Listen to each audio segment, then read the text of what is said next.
Good morning and good afternoon. A very warm welcome to you all to this webinar brought to you by IBS Intelligence.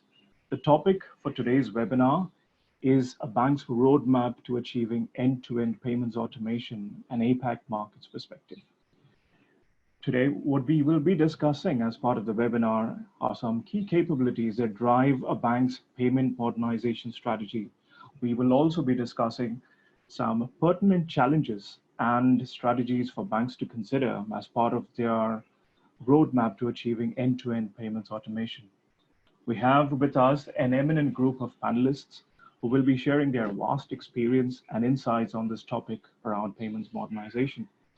My name is Vipin. I am the Senior Lead Analyst at IBS Intelligence, and it is my pleasure to introduce you to the panel.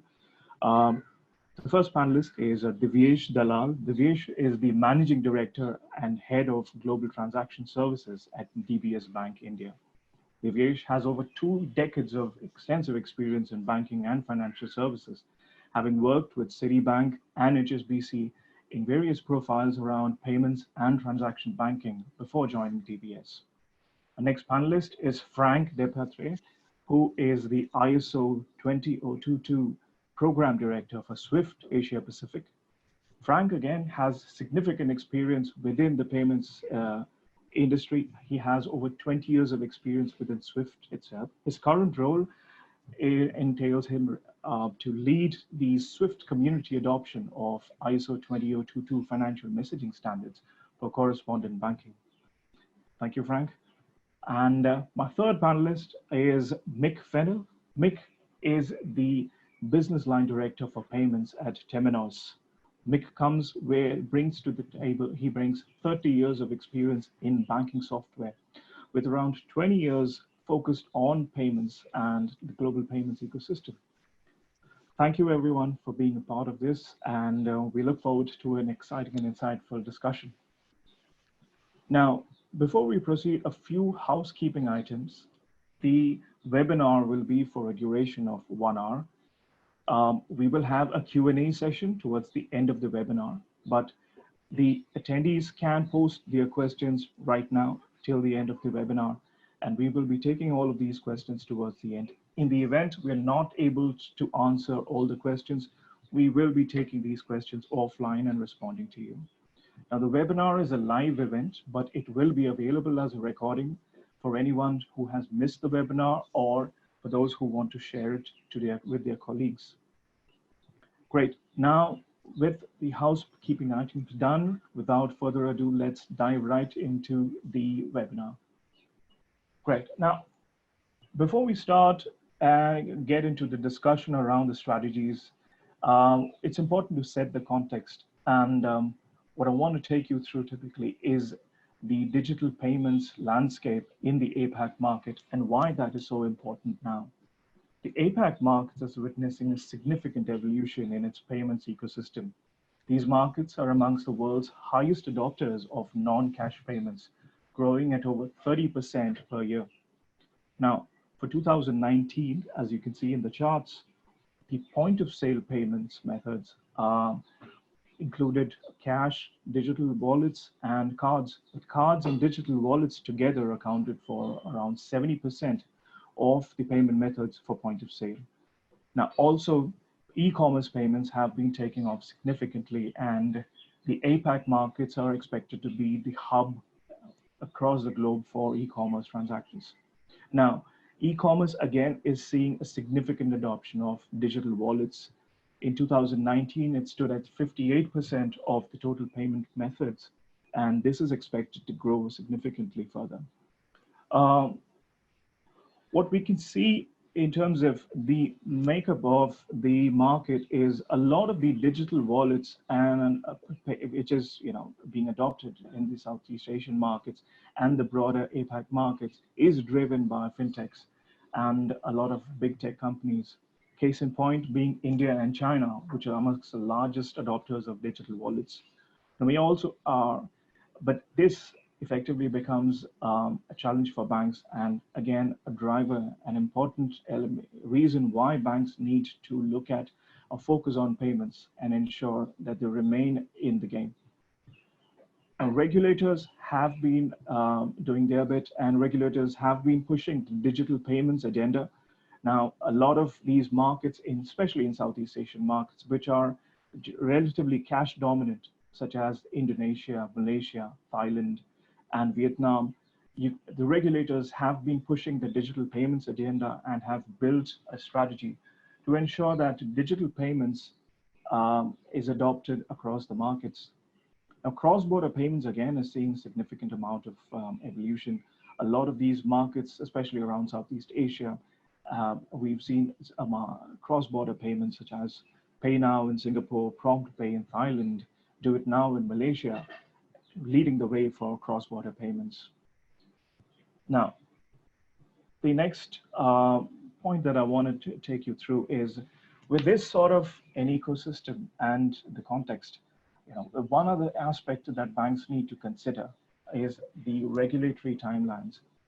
Now, across most of the markets, we can see that the regulators and the domestic market infrastructures are transitioning to the ISO 20022 payment standard. And this is expected to become the de facto standard for payment messaging in the coming years.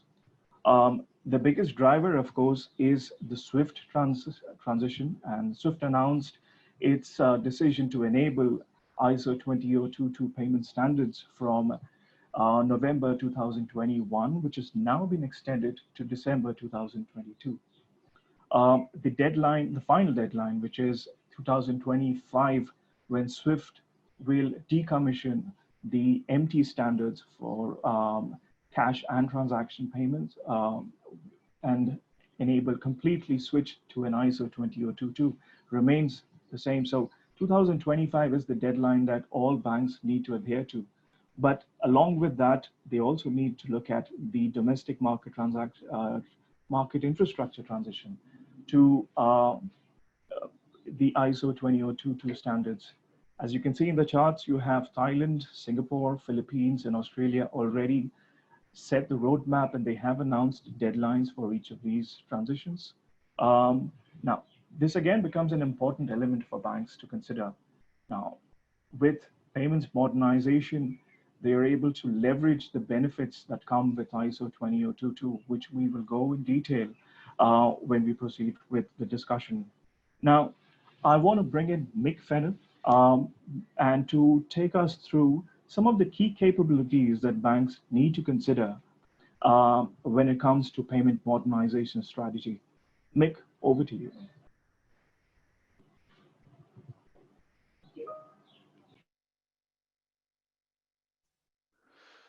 Thank you, Vipin. Yeah, hi everyone. Great to get the chance to speak to you.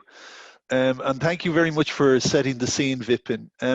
What I'd like to go through is, for us at Temenos, as we look to support the requirements within our client base and within new prospects, there are obviously a set of themes that are driving our development strategies and the capabilities that are required by banks to address the digital payment age.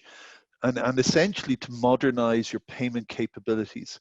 And so I just want to quickly go through those themes that are driving our strategy and driving what we're doing to address the needs of the market. And the first of those is ISO 20022. ISO 20022 is looking to harmonize how the payments data model across the globe. And the real big driver for that, as Vipin was saying, is the SWIFT change. But that then is ably supported by domestic and regional markets also moving to ISO 20022 standards. And there is a need, and again, SWIFT are driving this to harmonize how payments move between domestic and international markets. And so ISO 20022, each time it gets introduced into a market, there's a different flavor, there are different validations, different enrichments. So when you hear that people are using ISO 20022, it's important to note that there are flavors. There are differences, there are huge consistencies and standardizations, but and really that's driving a lot. Now it's not just around the processing of the data, it's also then the analytics, the reporting, the fraud monitoring. All of your support services have to be able to understand the new data model. So that's one of the key ones to see what your skills are. And I truly believe that the competitive edge are those banks who really take advantage of the data model and understand what that extra data is. And it has major changes. We'll talk more about that, but it's not just, it's about customer data, it's about statement data, it's not just the payment transaction itself. So we'll talk more about that. Then the next for me to look at is instant real time. How the actual markets are changing over to instant payments direct to account. And we see some migration from card payments, but essentially things like e-commerce payments,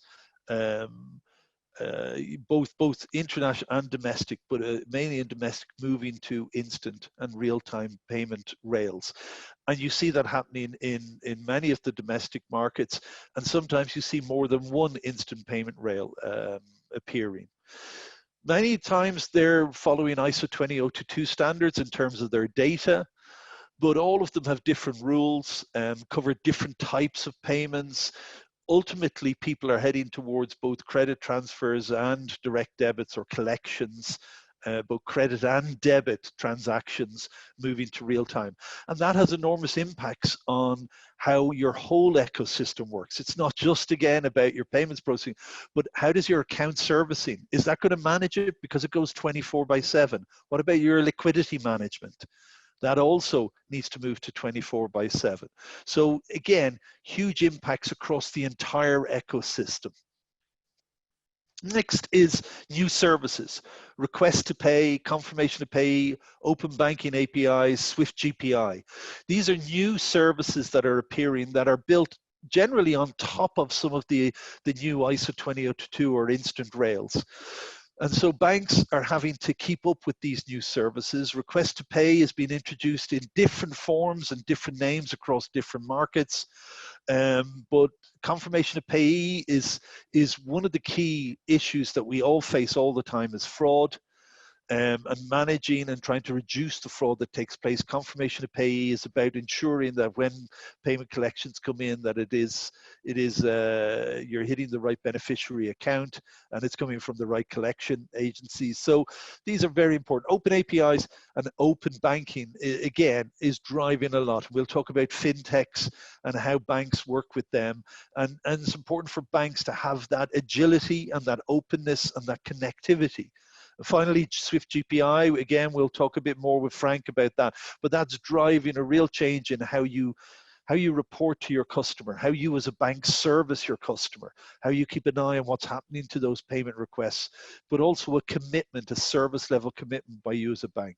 Then you get volumes. Volumes are increasing. Now, there has been a change because of COVID, where we see some of the volumes are lowering, but others are going up. And the long-term trend is an increasing in volumes. That means scalability. That means having your systems being able to handle a lot more data, huge implications on performance. So how do we manage that data? Then we come to agility and time to market. How quickly can you roll out new services? How quickly can you deliver new services to the market? That is hugely important when it comes to competitiveness, agility in terms of how you can address different customer segments demands. So how do you set up new products? How do you roll them out? How do you test them? How do you deliver them to the market? Then there's no point in making all this change if you're not optimizing your processes, if you're not automating, if you're not maximizing and you're straight through processing. So again, how is your modernization strategy? How is it addressing you becoming a better bank? How is it making you get yourself higher straight through processing rates, especially when it comes to instant payments? How do you optimize the processing and the services available to your own operations staff? These people are toiling in the dungeon, trying to make sure that all your payments are working. How are your systems improving what they do and making their life easier? And we talk a lot about the customer, but we also have to think about the workers within the banks themselves and how their lives need to be improved. And finally, cloud SaaS, a move towards a technology architecture and infrastructure. And it's not just about moving quickly to the cloud. It's also looking at how your technology is built so that eventually you can move certain processes to the cloud. It's not everything goes there immediately. It's looking at certain parts, okay? And if you look on the left-hand side, it's all about universal coverage of all these new instruments, new markets. On the right-hand side, it's about innovation. It's about being quicker to market. It's about automation. Okay, and that's really what's driving the theme. You've got to look at across all of those 7 as you look to move forward, where you're going as a bank. And of course, COVID-19 comes along, and what it does, it's an accelerant on the fire. What it's done is it's accelerated the need for change. It's accelerated move towards instant volumes going up, especially towards contactless, increased digitization, and it's an accelerated rollout. People are looking to become much more agile, again, impacting the back office in terms of how much STP rates you have. So that's what we see. We see a big acceleration in people wanting to digitize their entire processing chain, but at the same time, you're being impacted by all these regulatory changes, these market changes and new standards. And that really is creating a confluence, almost a perfect storm for change within banks and within their payments processing platforms.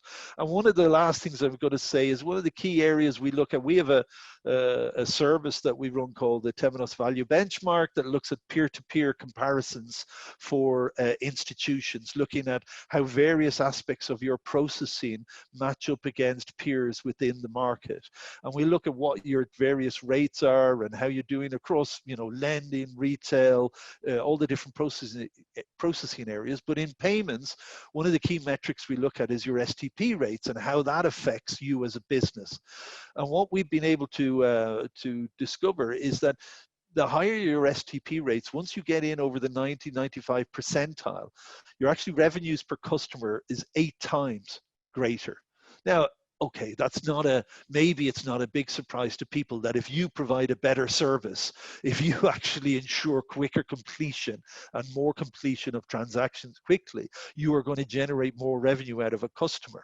You're also going to have 60% lower churn rate. So people are going to stick with you because they're getting a good service. But STP rates are that important. They really do. There's a direct correlation between how well you process your payments and your STP rates to how much revenue you make and how you get your customers to stick. And how do you achieve that STP rate? Well, we look at a number of factors. We have over 12 different factors that we look at on STP rates.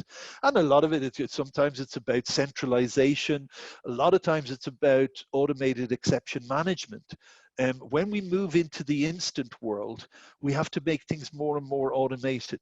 We have to look at ways of speeding up processing. We have to take it away from the individual.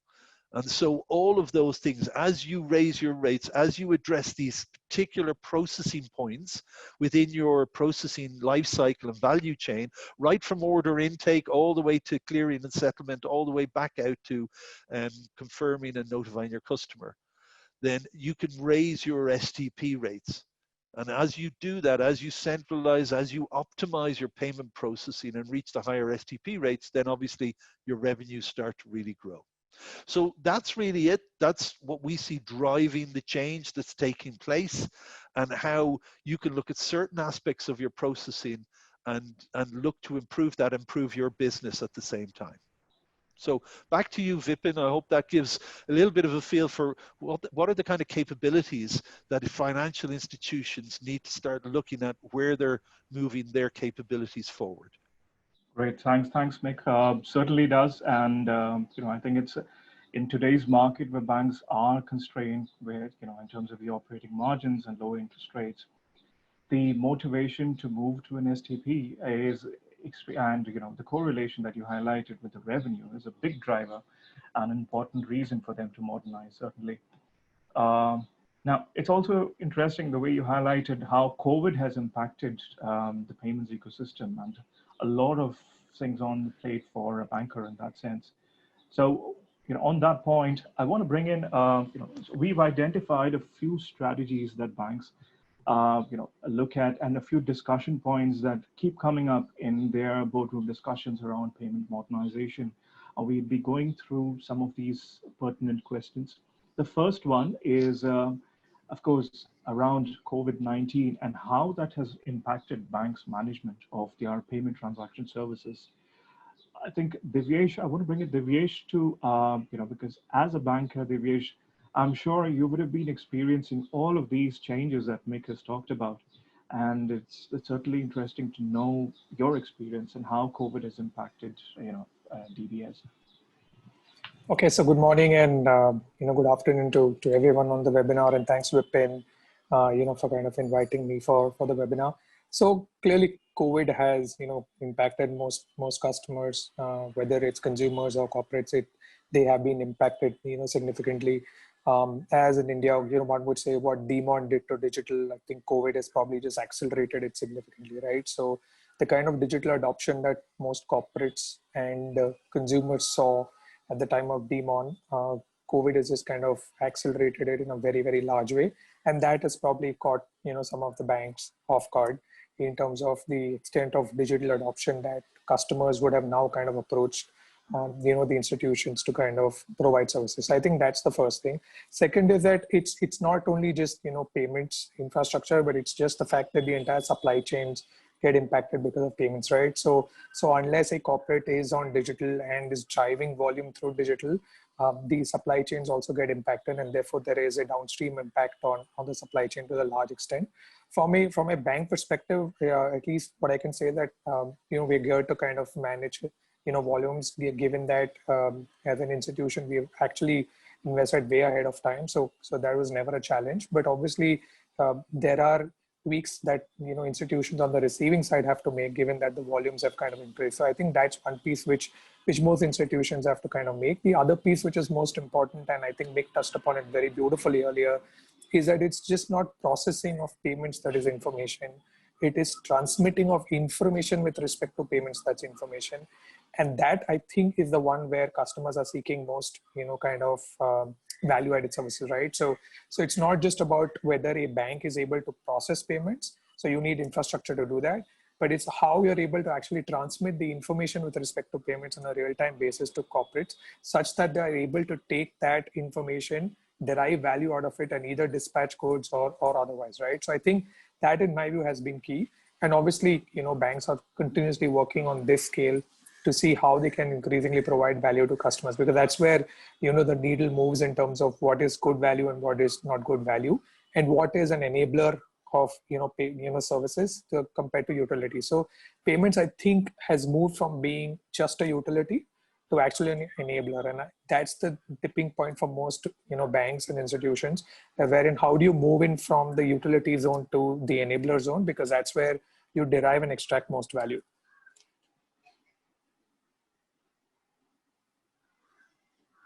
Great, thanks, Divyesh, and certainly I think I completely agree to this. That's the end objective, of course, is adding value to customers, and I think that's a big consideration for banks. Now, Mick, you've been working with a lot of banks around the payment modernization. How are you seeing this entire, in terms of the impact of COVID-19 on banks? Yeah, I mean, as I said earlier, and I take everything Divyesh was saying there absolutely spot on. There are some challenges, but there's also opportunities that COVID-19 has created. It's every cloud has a silver lining. So there is opportunity to actually accelerate some of the plans and strategies, and I know many banks have taken advantage of that. Within the business we all work in, you look at these things and say, right, how can we make the best of this? How can we utilize this? I think some of the key things that's happened in our business, we have, I don't know, 3,000 banks that we work with across the world, lots of things. When COVID hit, we were already doing a lot of remote delivery, etc. But we went to 100% remote delivery. And we, in fact, in the first 6 months of this year, did more go lives and more deliveries than we did the previous year. So, you know, we have the technology, we have the capabilities, we have the infrastructure and the environment to actually to cope. You know, now we have to bring all those things together, and it's also changed ultimately the strategy. I think, you know, hopefully when you know we get a vaccine and we get the right treatments, when we move back to a what we would call, you know, the old normal, it is going to be different. I think there will be different ways. I think we can all see that. Also, if you look at the processing in the back office, one of the key areas within all payments processing, and people don't really talk, is exception management. When payments, you know, that the happy flow is great, but the unhappy flow is where the costs are. And a lot of times in banks, you had little teams that would work together, or big teams that were passing paper around. Well, suddenly they all have to work remotely, and suddenly their systems have to manage that disjointed nature. And so that's another big change that we've seen, that the exception management and how banks are coping with that exception, especially as they move more into the digital payment space end to end. That's been another area where they need to address that through software. As simple as that. You need software to help you. And so we see a lot of there around fraud monitoring and managing of that, especially as you go into more real time. So I think COVID it's actually helped us to improve some of our processes. It's given us the kick up the backside we needed probably to actually get better at what we do. Great. That's really good to hear. So just a small comment I'd like to make. I mean, I just picked up from one of the questions that was Vipin. So has the approach changed from, it's come from Venkatraman, if I'm not mistaken. Ramkumar Venkatraman. So the question is whether, you know, the approach has changed from customers. Is it a customer level seek out or a technology? I think it's both, but it's more tech at play right now than anything else in terms of transmitting information on real-time basis and how customers are deriving value from that information. I think the key has been, information has always been there, but it's how do you extract value of that information on a real-time basis, and then kind of, you know, push it down the supply chain. So whether you should basis the information you receive with respect to payment, should you dispatch goods, not dispatch goods. So if you look at it, you know, from a, you know, a different lens, cash and carry, right? When you go to a store and you pay cash, you actually take goods out.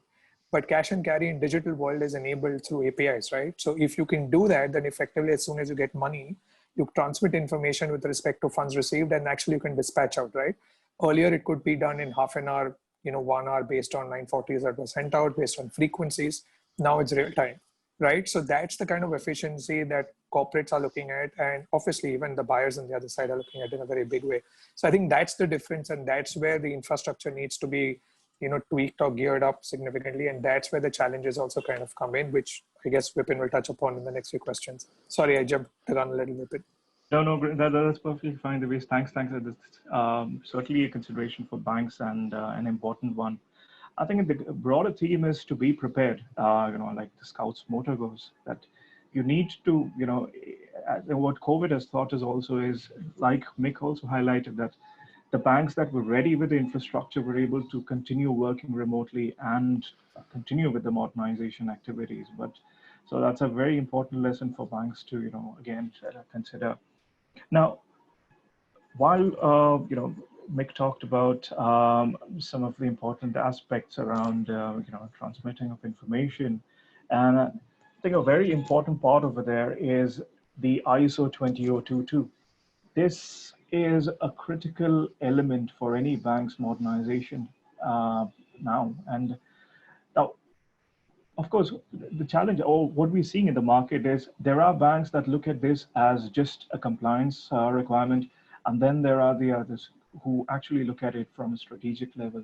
So Frank, you're the expert, and you've been championing the ISO 20022 transition and working with multiple banks. What, in your opinion, are, you know, some of the key aspects of ISO 20022 that banks can't afford to ignore? Thanks, Vipin, and thanks for giving Swift the opportunity to join this webinar. Good afternoon and good morning to everyone joining as well. Yes, ISO is a big topic for Swift, and even linked to the discussion we had before around the COVID. Interesting thing is the ISO program was launched back in 2018, and we still continue to see a very strong momentum in terms of bank readiness towards ISO. So despite the COVID, the energy, the attention is still around ISO for the most of the key banks in the region. So I just want to go back a bit on the why this migration is happening. The audience need to be aware that the financial standards which are used today for cross-border were defined in the 1970s, so almost 50 years ago. In between, consumers' demand has evolved, as Nick mentioned. We had also change in regulatory requirements, and the technology has evolved. The fin standards as they were designed could not accommodate all this change. And we saw the trend where a lot of domestic market infrastructure adopting ISO. And so the Swift board say, we need to align. We need to align to make sure that cross-border and domestic can dance together. And so data are able to shift from end to end. We see that ISO is widely adopted by corporates. So if you combine corporates, domestic payment system, cross-border, you have an end-to-end ability to use the same data language from ordering customer to beneficiary customer. So this is why it's important. This is happening, and as you rightly say, some customers are saying it as an obligation. I need to do it, and I don't think it's the right way to approach ISO. It's on the other side, it's a great opportunity to leverage what ISO brings on the table, and it's basically two things. That's much richer and structured data. And to Nick's point before, STP, as he said, as it was mentioned, when you reach above 90%, you multiply by 8 times the revenues that come from your customers. ISO will address most of these issues today. If we look at the nature of payment being sent on a Swift network, you take an MT103, 70% of them have what we call unstructured data. That means that leads to about 10% of these payments are ending in a queue for screening. Well, and most of the time ending as a false positive because data are unstructured. And that's really where you have a great opportunity when adopting ISO to uplift your automation capabilities. On top of that, ISO will introduce new elements. So you can start to have visibility on ultimate data, ultimate creditor, the initiating party when you start to do on behalf payments. So a full range of additional insights that ISO will provide that will help the banks to introduce additional services to customers. So that's a combination of richer structured data coming to you and enabling really the banks to uplift their services to their customers. So if you are today direct participants of a payment system, it's important to remind that we estimate by 2025, 80% of the high-value payment system in the world will be on ISO 20022. Most of the reserve currencies are shifting on ISO 20022. US dollar, euros, GDP, Hong Kong dollar, Singapore, and so on. So we have this, if you are the direct participants, you must comply to that. And obviously, if you're on Swift and you are the party involved sending and receiving MTs, you will need by 2025, November 2025, to be ready on ISO 20022. So yes, it's a must do, but don't take it as an obligation from a pure regulatory point of view. Take it as an opportunity to uplift your services to customers, get additional insight on data, and improve your internal efficiency. Great, thanks, Frank. So as Swift, of course, you have been championing this transaction. How are you? If you could just touch upon the various initiatives by Swift, around helping banks in achieving this transition to ISO.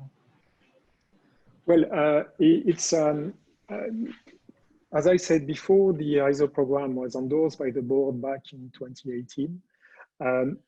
And as we were heading towards the start in November 2021, a few elements happened. The first were banks were actively involved in enabling their back office for Target 2 and other MIs going live, which were planning to go live in November 2021. So there was big efforts allocated to enabling for domestic payment systems.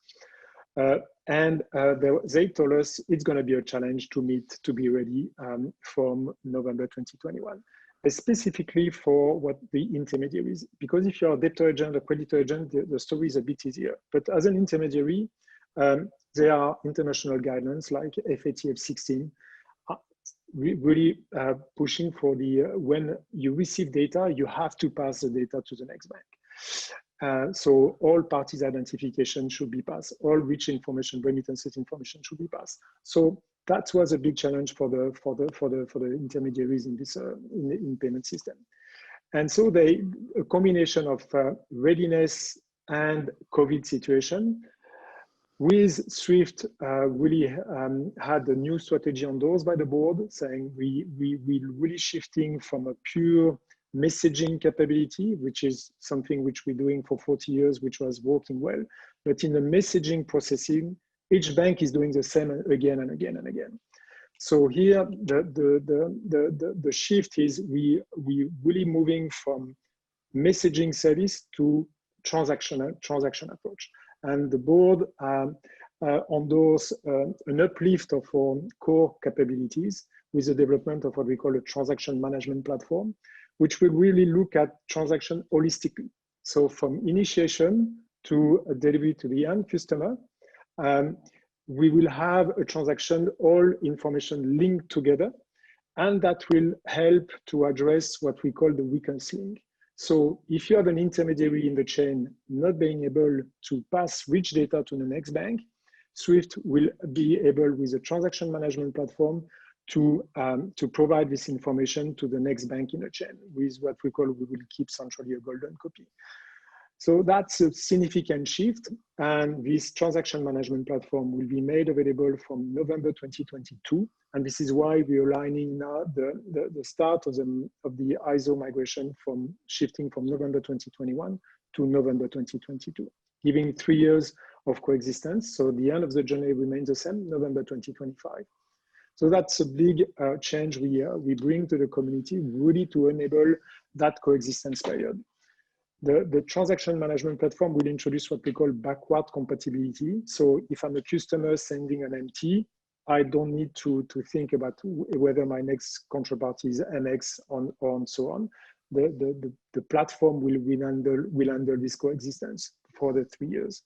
And the new thing we're introducing is a platform will also support APIs. So imagine tomorrow a neobank joining, they don't want to bother with the usual infrastructure that customers have today. They will just be able to send payments and receive reporting messages using APIs. So this is a way we will enable the community for that journey in a I would say, in a smoothest way, and taking the best of ISO for all the community. Great. Yeah, Vipin, can I just wanted to jump in there to say, you know, we look at that 3-year window, and obviously we're out already talking to hundreds upon hundreds of our customers about and working on really their journey, because we've got to look at the Swift migration in the context of all the other things going on. And you've also got all of your customer demands and corporates asking for things, etc. So bringing all those together. But what we're seeing is that really, you know, banks want to be ready come November 22. You know, the problem is if they go to that translation service or whatever, there's the issue of truncation of data. Now, and I know you're saying that the new transaction process will enable Swift to move that on, but no one really has line of sight of that yet and how that's going to work. So everyone's trying to put in their own solution if they're not going to be able to get their systems ready in time. So I think now is the time for people to think, right, how can I be ready come November 22? It's not that long away because testing starts Q3, Q4 next year. So we've got about 12 months to get your systems ready. So the one thing I would say to people out there is really start to look at this now. You know, huge numbers of institutions are already really got their plans in place and are on the journey, but there are a lot of people out there who are kind of holding off. And so I would say 2020 is the time to get your plans in place so that you can do the change in 2021 so that you're ready to test as early as possible in 2022 as you can, because it is a significant change. You know, we talk about this. We are, you know, as a provider of a huge portfolio and we cover core banking and all different aspects of it, we see the impact of CBPR and the SWIFT change across all these different areas. You talk about structured information, you talk about, you know, how you're going to report back out to your customer in terms of statement information, and that leads into all of your channels. How do you capture the transaction? How do you feed information back out? It is pervasive across everywhere. So my desperate plea to all institutions is start looking at this and look to see how you can improve what you're doing, but look to see how you can be ready in time for November 2022. You're right. Sorry, Pino, just want to, so you're right, Nick. The intent of the transaction management platform is not to fix the back office. It's to offer an interim during the coexistence. This is a key message we're sharing to all customers. Make sure that ultimately your back office is natively ISO. As you rightly said, it's not just a core system, it's a reconciliation, it's a screening, it's a acquisition channels. So it has indeed a lot of ramifications. And the TMP is a transaction management platform is really should be seen as a bridge, as we wanted to address the weakest link. When a bank in a chain is not ISO ready, you lose all the data.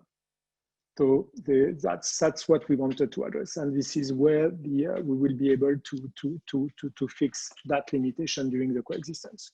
But ultimately, banks should go ISO natively.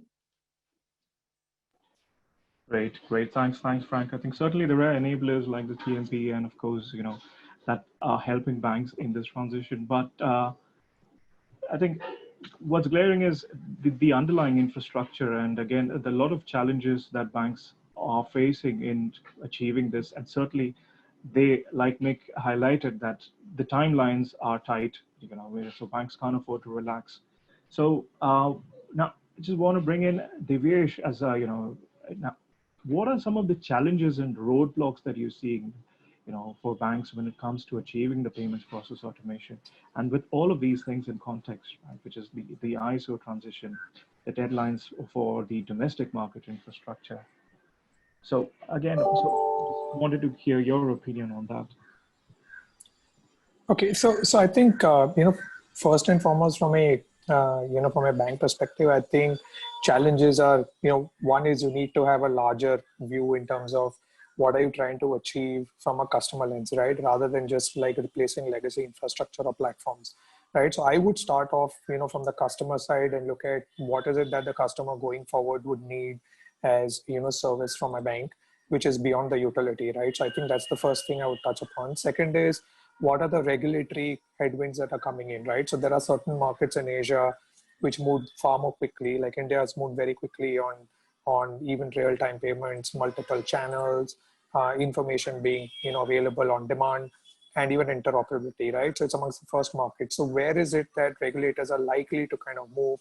I think that's the second piece I'd look at in terms of if there is a change expected 2 years down the line, should we have platforms that are able to manage the change, and are they geared to, you know, manage those changes? I think the third and the most important piece, again, I would like to reiterate is that banks and institutions need to look at, you know, platforms that not only process data, but actually look at data and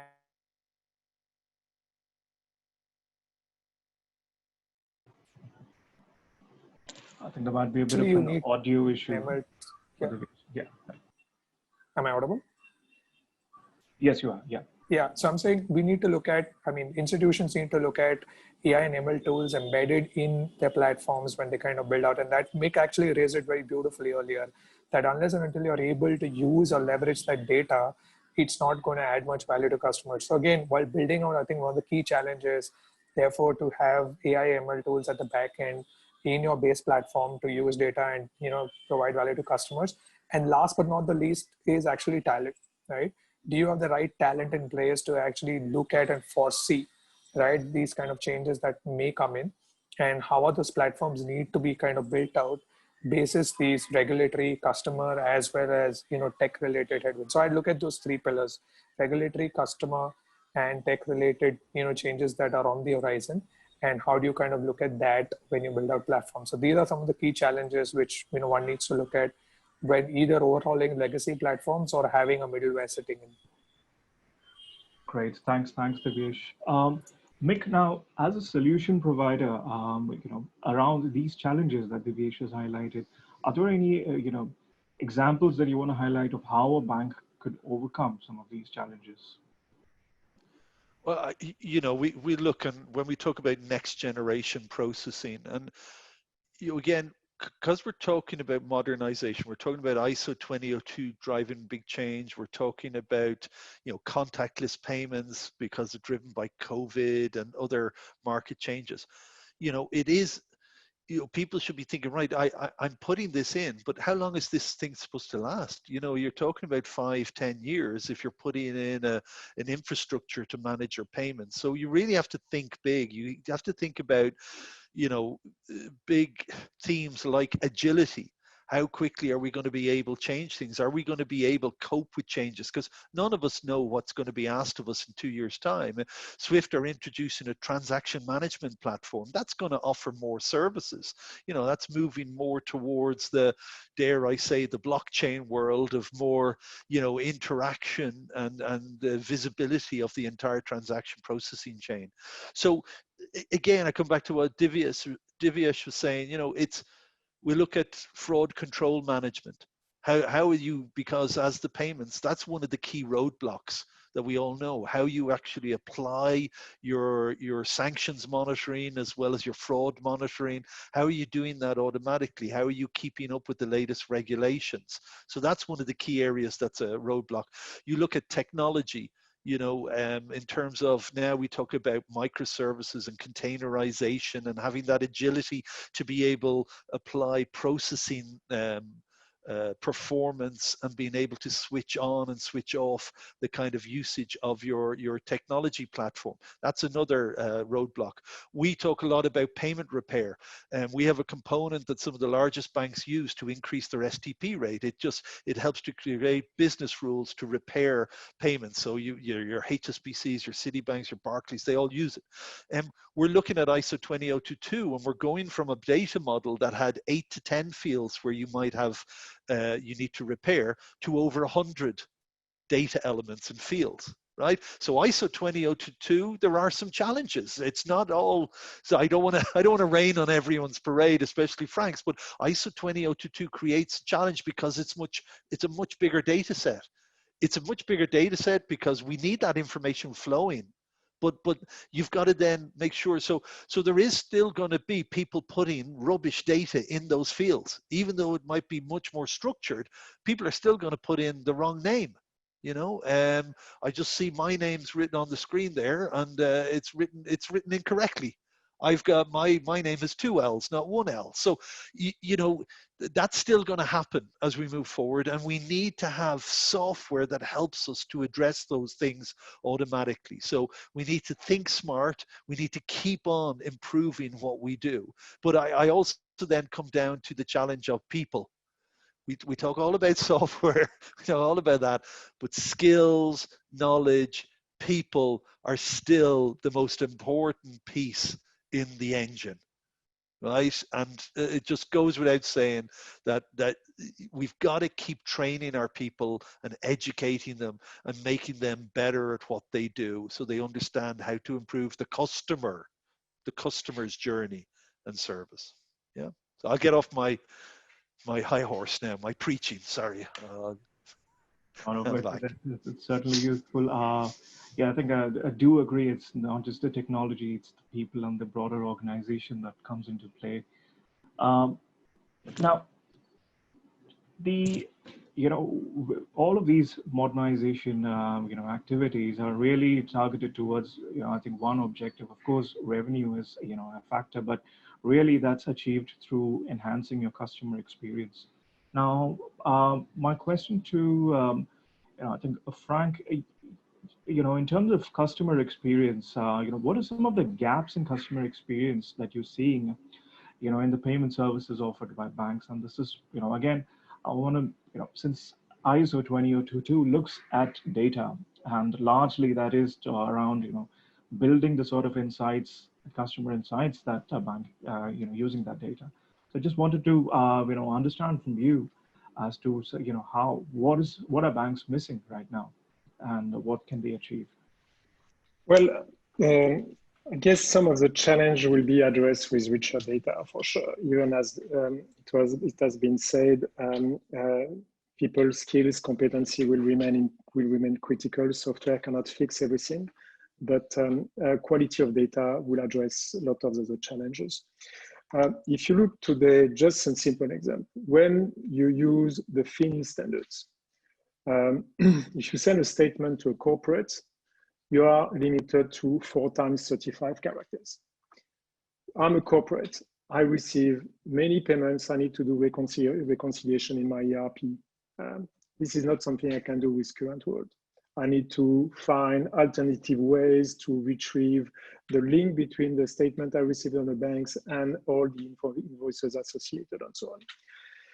So, and it's a huge cost for corporate, obviously, because there's a lot of manual intervention on this side. So ISO will provide much richer capabilities, structured or unstructured, but even if you go for structure, you will be able to really provide to corporate customers much granular, rich information for them to inject that in their ERP and enable automated reconciliation of invoice.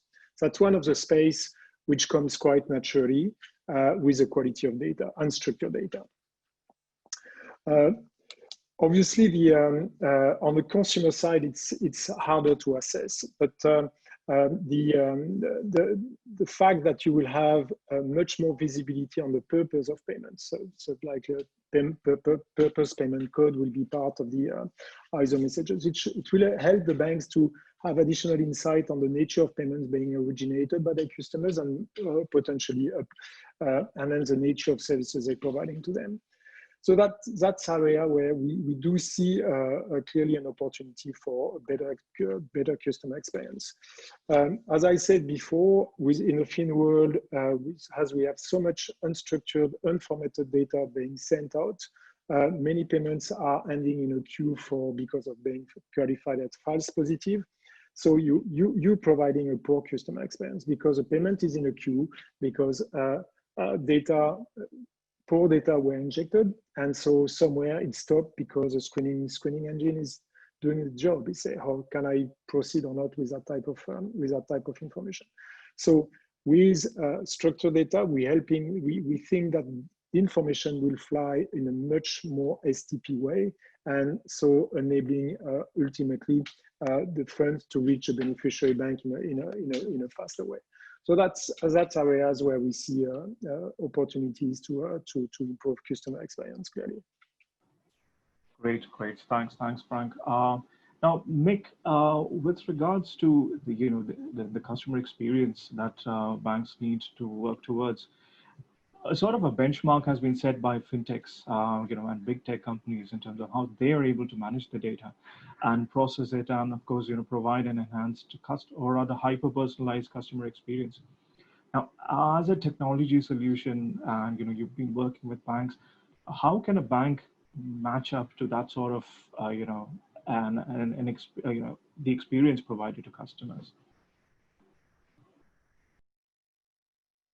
Yeah, well, just taking a step back, really, banks within the payment space or within, we look at two big processes. You have manufacturers of payment products, So, and then you have distributors, payment products, and you know, most banks look to be both. They look to manufacture the product, to be processing that, to offer all these different payment products, but then also to distribute the access to those products through their customer base, through their channels, etc.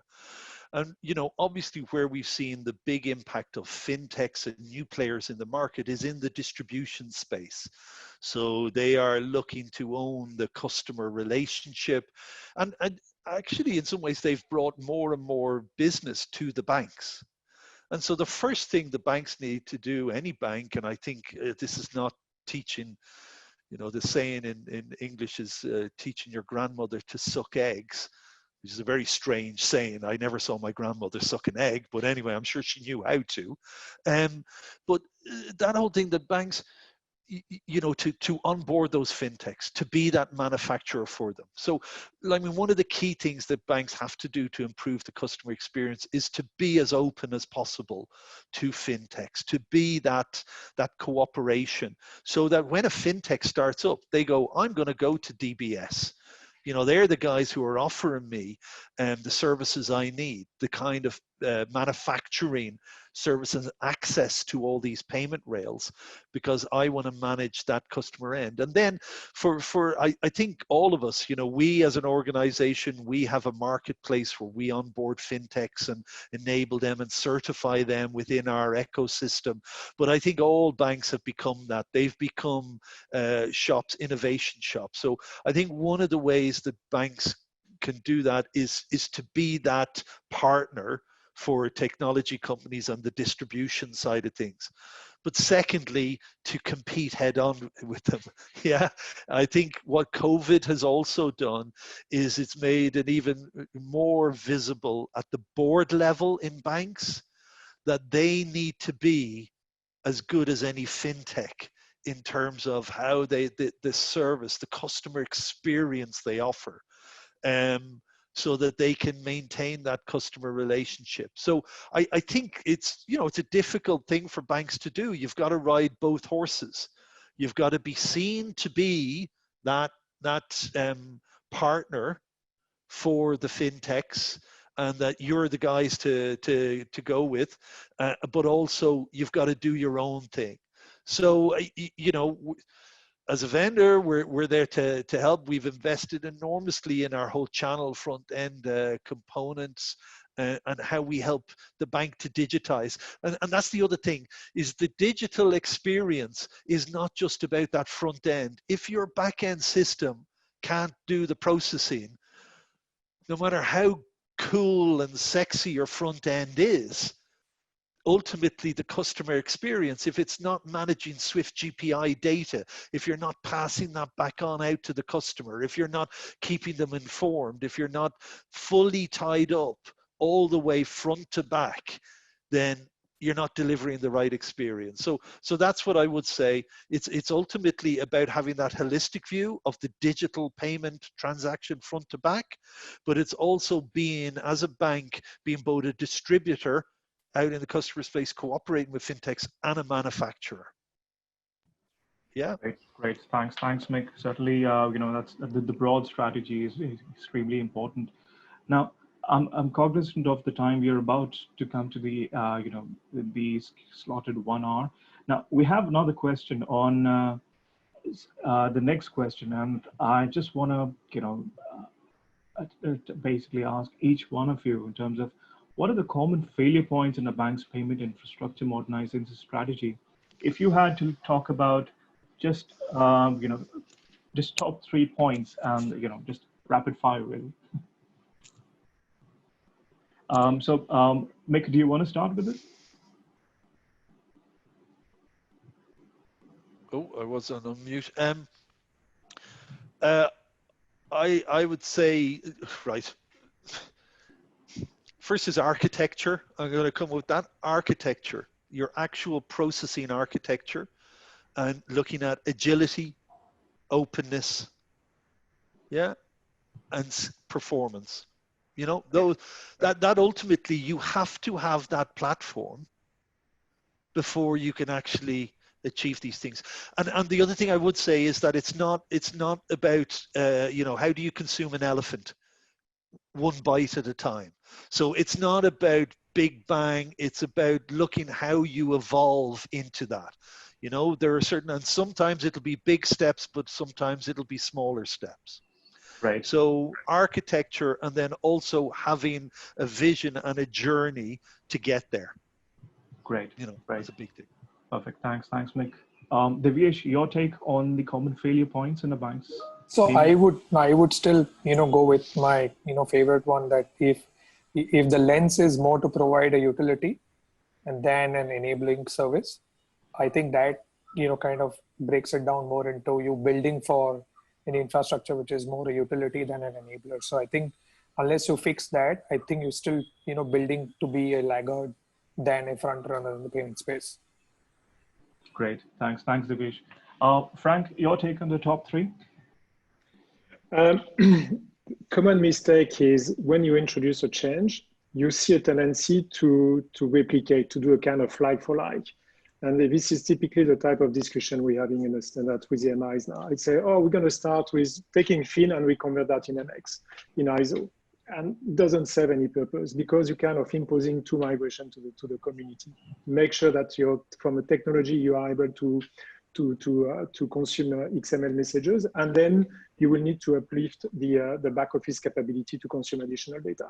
So go straight for the richness and really have a proper industry discussion on what do we need to bring on the table. The other one is testing.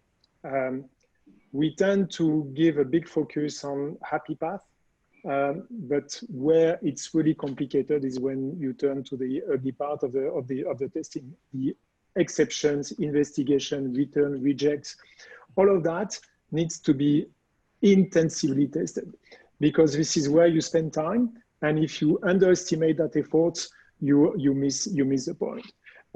So this is really an area where when you work as an industry, you need to be transparent about the issues you're facing. So making sure that moving from testing to transition to live and to live, this is happening in a smooth way. So be transparent when you are working on a industry utility like a payment market infrastructures. Don't hide your deficiencies because that's for the benefits of everyone. Great. Thanks, Frank. Certainly something to ponder on for banks. Yeah, Vipin, I just wanted to add one last thing because Sure. the other area, I thought two great points, exactly, Frank, on testing especially. But one of the other things is it's not just about your payment processing, it's about the other supporting functions around that.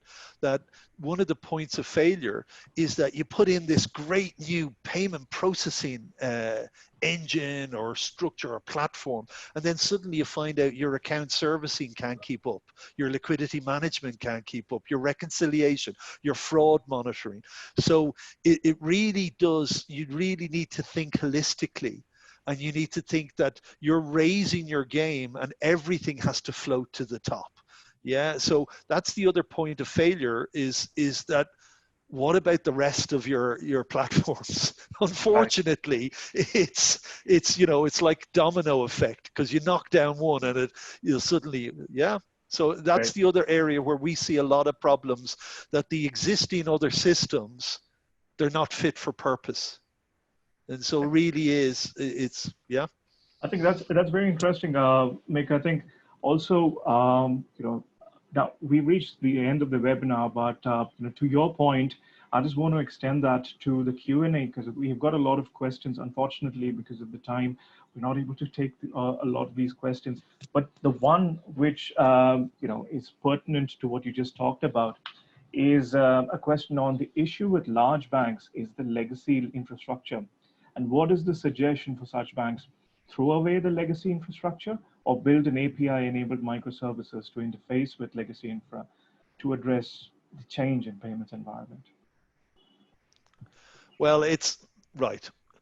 Ultimately, it's a bit of both because, timing, it depends on your appetite to change.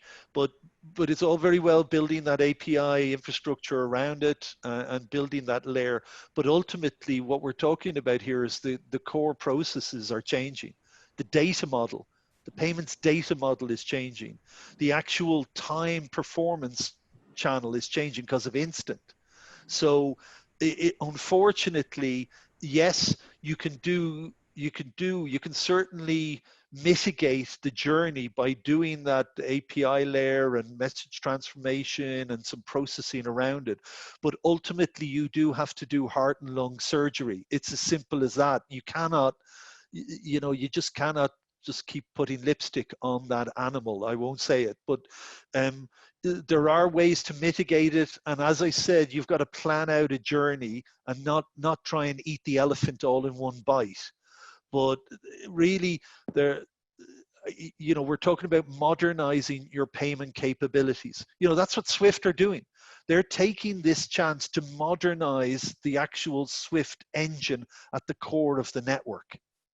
They're not just adding some extra formats and validations on the front. They're changing how they can provide value to their customers, their members. And I think we all need to think about that. Think about what all these regulations, these changes, all the market infrastructure is changing. They are changing their engines.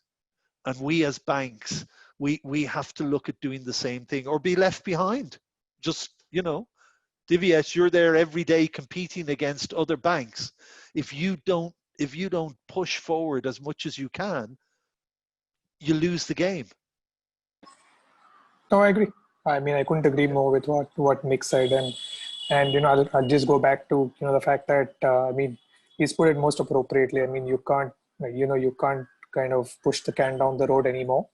I think most people have done that for probably over a decade now. Right? It's caught up with you, and you'll have to go through that change. I mean, there is no way, because I think the market is going in that direction. But again, I think the question you have to ask yourself is whether you want to be a utility or whether you want to be at the front end, owning the customer and giving that experience. If you're happy being a utility, I think the path is very different. But if you want to be closer to the customer, which is what most fintechs do, right? You have to have a different approach. And I think that's the baseline you have to start with. If you can do that, then I think you will probably get to the right end state. Great, perfect. I think the message is clear that if you want to really achieve automation, take modernization in its true sense. Don't just look at it as a cosmetic change, really. So yeah, perfect. I think with that we've come to the end of the webinar, and a big thank you to Mick, Frank, and Divyesh. Really appreciate your insights that you've shared, and yeah, I'm sure the audience have found it useful too.